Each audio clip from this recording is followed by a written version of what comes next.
well, they accepted my resume. This video is not sponsored, but after my first Ascent of Ashes video back in December of last year, the head of Camlin Games, its publisher, contacted me personally to offer me a key when the content creator demo went out, which it now has. This was very nice of him, and my thanks to the people over in the Ascent of Ashes Discord who were all exceptionally nice. Join my Discord, by the way. This demo is very early on, and the game is very not done. I will admit that I was a hint disappointed at first before remembering all of the base groundwork which has to go into a project like this. Character stats, for instance, are not a mechanic which yet has much impact, but it's super important to do something like this now rather than later. Currently, they use D&D stats, and they look a lot more like people and characters rather than a list of work quality. Not only that, there's also obviously all of the stuff made for the game which isn't in it yet. All of the models, effects, animations, and AI used for those trailers, for instance. It feels a bit pointless to even comment on balance because the game is so early on.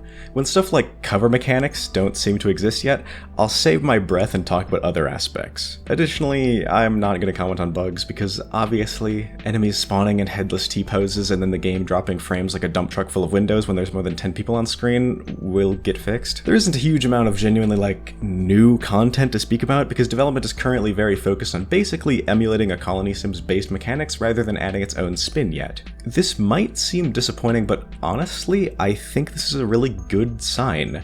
And I'd like to reiterate that I haven't been paid to say this. Zeroing in on the fundamentals this early on is a really good sign for the rest of production because it shows that the devs aren't getting distracted with new, possibly more exciting, features, where they would end up neglecting the important base mechanics. Something I do have a solidified opinion on is that I really like the art style. It keeps Rimworld's simplistic charm, but doesn't overdo it. This could have easily looked really bad if they tried to make it look super detailed like XCOM 2 without the budget for it. I, at the very least, think that what they went with looks really good.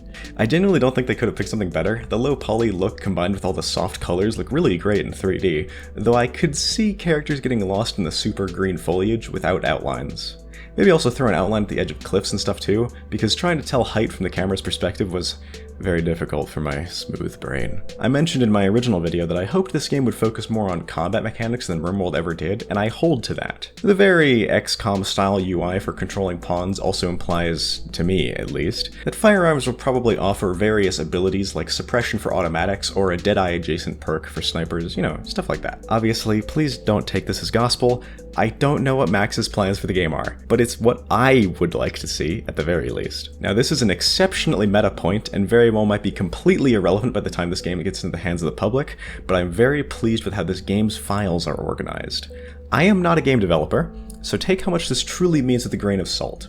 But everything, and I mean everything, has its own XML file that is incredibly easily editable for even the layman. This might seem like something totally irrelevant to bring up, but I have all that time in Long War because it is so easily editable and well commented. If you want to change pretty much any value, within the span of maybe 30 seconds, you can pull up its XML file and change whatever the hell you want, whether that be weapon stats, building cost, or whatever the hell else will end up being in the game. This is a very good sign because it shows as early on as possible that modding isn't going to be neglected, and a mod is the whole reason that this game exists in the first place. I've heard that they're looking for a public 2023 release, but frankly I would not hold my breath. This is basically a two-man dev team, and games take a long time to make. That's not to cast doubt on their ability, though. I genuinely do have high hopes. One of the best games I've ever played was made by one insane Australian guy, his composer, and an artist, which is almost exactly what Vivid Storm is made up of, Australia notwithstanding. Apologies for the relatively short length of this video, but I don't want to bore you by talking about entirely irrelevant stuff just to pad runtime. That's what the second channel is for. Thanks to my patrons. You're all wonderful people. Love you all, and good night.